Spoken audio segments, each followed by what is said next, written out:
Let's have a little introduction to the Caro-Kann defense, and we'll play through the classical variation, the main line.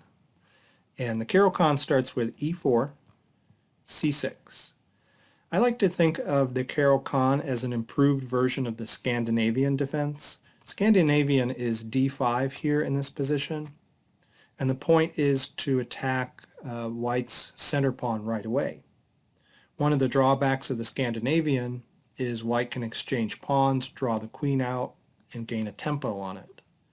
So the Caro-Kann prepares the move d5, because then if white takes the pawn, he can recapture with a pawn and leave his queen at home. Okay, in this position, white normally plays d4 to get that classical pawn center, and black follows through with his plan, d5. Now here, white can make several different moves. The most popular is knight c3. That's the one I want to take a look at. But let me briefly mention the alternatives. Notice white's pawn is under attack, so he has to do something about that. Well, he can push it, and this is called the advanced variation of the Caro-Kann. He can take on d5, and that's called the exchange variation of the Caro-Kann. He can defend it in a different way. He can play knight d2. But that usually transposes to the same position after knight c3 because black typically takes on e4 and the knight recaptures. White can also guard the pawn with f3. This move goes by various names, one of which is the fantasy variation, because white would like to recapture on e4 with a pawn and have his fantasy center. Okay. Other moves typically aren't played here. For example, bishop d3 isn't considered very good because after exchanging, your bishop is out in the open. And you like to play your knights before bishops in the opening. And here, black can just attack the bishop. And it's going to have to retreat, or black will get the bishop pair if white decides to trade it off. So bishop d3 isn't played. I'll mention one more funny move in this position that I noticed in the database, c4. Okay, it's hardly ever played, but if you look at this pawn structure here on the queen side, that's the Slav defense where white has played the move e4. And that's actually a very rare variation of the Slav called the Demer gambit, and it resembles the Blackmar-Demer gambit. Okay, but it's not really a Caro-Kann move. All right, so I want to concentrate on knight c3, and then black generally will exchange pawns. And now black has three very popular moves, one of which is bishop to f5. Great move. It places the bishop on an excellent diagonal, and it attacks a knight, so it gains the tempo. But briefly, I'll mention the other alternatives. Black can play knight to f6 in this position, and white can try to double black's pawns, and he can recapture either way here. Another move is the move knight to d7. That's called the Karpov variation, and one point of that move is to prepare the move knight to f6, so if white captures, he can recapture with his knight. But I want to focus on the classical variation, which is this move bishop f5. Now here, white almost always plays knight to g3, getting the knight to safety and attacking the bishop. Other moves aren't so good, but if you want to avoid a lot of heavy theory, you can play knight to c5 in this position. Very strange move, but possible.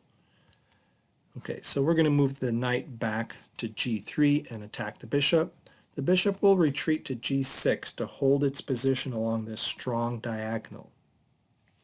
Okay, in this position, white's objective is to castle queenside. And since he's going to be castling queenside, there's no harm at all in playing this space-gaining move, h4. Okay, it comes with tempo. It's a nice way to gain space with tempo because white is threatening to win the bishop with h5, so black has to respond to that. Black typically responds with h6, okay, giving his bishop an escape square here. Now, white can push the pawn further, gaining even more space at this point, but he normally plays knight to f3 instead, because that gives him the possibility of playing knight to e5, which also attacks the bishop, forcing it back. So white might rather force the bishop back by placing a knight in the center of the board instead of just pushing his pawn. Now after knight f3, the old way of playing this mainline classical variation was knight d7. And black reasons he needs to protect the e5 square and keep that white knight off of that square. But in modern times, grandmasters have discovered it's not so important to stop that move. And more common nowadays is the move knight f6 or even e6 in this position. In fact, if I turn on the database here in Lichess, you'll see that by far the most common move here is knight to d7. But that's not necessarily because it's the best move. This database can be misleading. It's simply because that was the main line for a very long time, and many games were played with knight to d7. But if improvements are found in recent times, then the database won't reflect that until many years have passed. But nevertheless, I still want to go down this old main line of knight to d7. Okay, now since we said that white wants to castle queenside, this bishop may be dangerous to white's position. It's pointed right at the queenside here. So white wants to trade it off. He wants to play bishop to d3 and force a trade of bishops. Now for a while, masters debated whether white should play bishop to d3 now or gain further space with this pawn move first.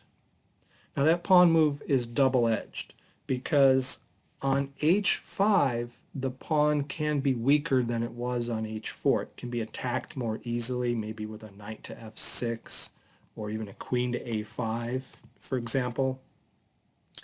But on the other hand, pushing the pawn to h5 gives this rook room to come to h4, and sometimes it's very effective along this fourth rank in certain positions. So the pros and cons were weighed, and eventually this move won out, and hardly anybody plays bishop to d3 without pushing that pawn first. So then the bishop drops back, and then bishop to d3, and then the bishops get traded like this. Okay, in this position, black can either plan to castle kingside or queenside, either way. Now I want to look at queenside castling in this video. If black wants to castle queenside, he usually can signal that by playing queen to c7 at this point to prepare it.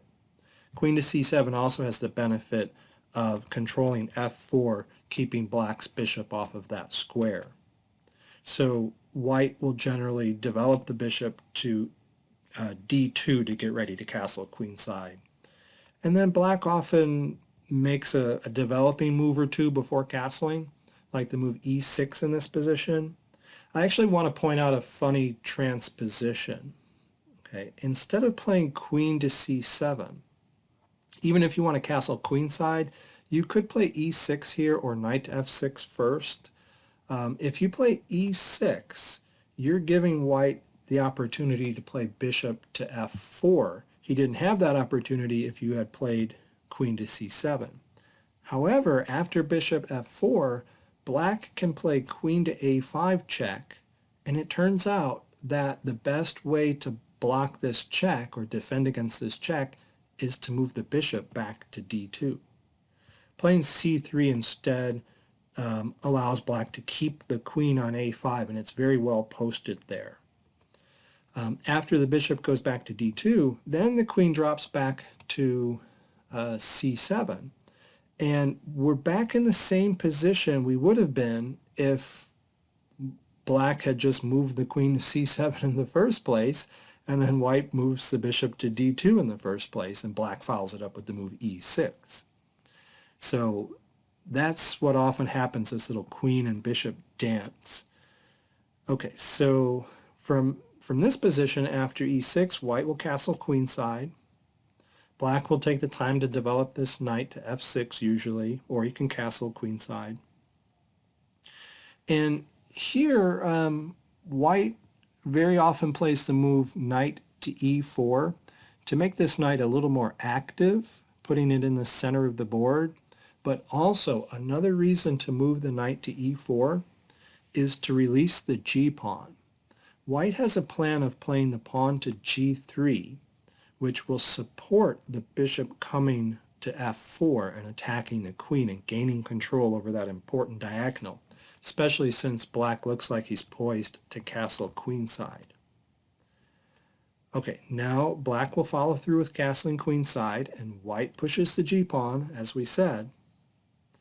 Now, black wants to stop white from getting the bishop to f4, and one way to do that is to play the bishop here to d6 to oppose the bishop. But he doesn't want to do it now. White would just trade his knight for it. So black will trade this knight first and then post his bishop on d6, gaining control of that square. You may wonder in this position, why doesn't black first improve his knight to f6 and gain time on the queen? Well, most black players are reluctant to do that because the knight's actually better placed on d7, where it controls the important e5 square, where this knight may post itself later in the game. But also it supports the freeing move c5. The pawn break c5 is supported by that knight. So it prefers to stay there, and black plays bishop to d6 instead.